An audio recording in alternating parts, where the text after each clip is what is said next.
আজি বনাইছো butter chicken মছলা।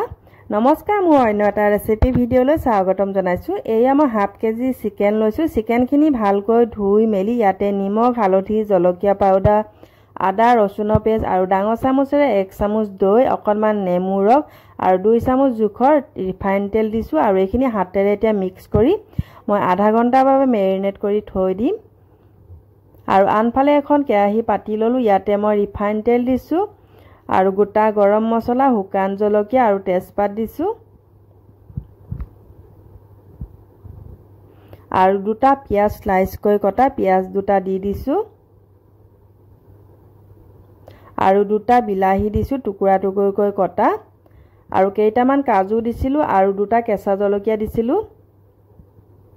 এইখিনি ভালকৈ এতিয়া ভাজি লম। যেতিয়ালৈকে বিলাহী আৰু পিয়াজখিনি গলি নাযায় তেতিয়ালৈকে মই ভাজি থাকিম।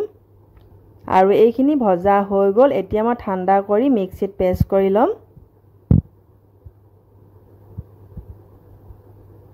আৰু আনফালে এখন লোহাৰ কেৰাহী পাতি লৈছো। ইয়াতে মই এতিয়া 1 চামুচ জোখৰ ৰিফাইন তেল দিলো আৰু 1 চামুচ জোখৰ বাটাৰ দিলো আৰু মেৰিনেট কৰি থোৱা চিকেনখিনি এতিয়া মই ইয়াতে ফ্ৰাই কৰি লম।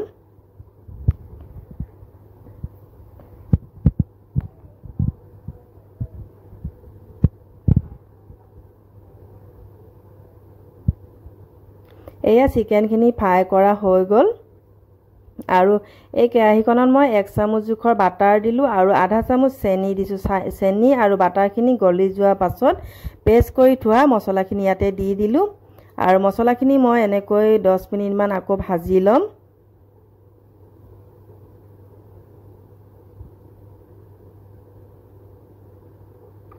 আৰু 2 চামুচ জোখৰ ক্ৰীম দিলো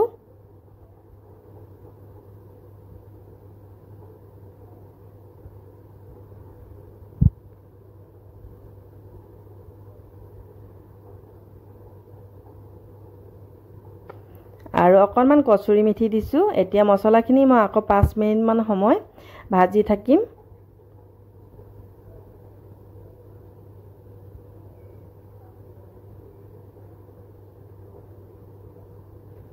আৰু মছলাখিনি ভজা হৈ গ'ল। এতিয়া মই ইয়াতে গৰম পানী দি দিছো।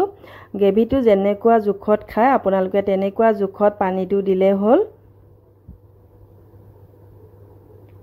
আৰু এতিয়া ফ্ৰাই কৰি থোৱা চিকেনখিনি দি দিছো। একেবাৰে সহজ বনাবলৈ। এনেকুৱা পদ্ধতিত বনালে খাবলৈ একেবাৰে ৰেষ্টুৰেণ্টৰে হয় খাবলৈ। আৰু এতিয়া মই ইয়াতে 1 চামুচ মান জোখৰ গৰম মছলা দি দিম আৰু গৰম মছলাখিনি দিয়াৰ পাছত ঢাকনখন দি লো ফ্লেমত 10 মিনিট মান সময় ৰাখি থম আৰু ইয়াৰ পাছতে চিকেন বাটাৰ মছলা ৰেডি হৈ যাব। এয়া ৰেডি হৈ গ'ল। ভিডিঅ'টো যদি চাই ভাল পালে এটা লাইক আৰু কমেন্ট কৰিব। আজিলৈ আহো, বাই।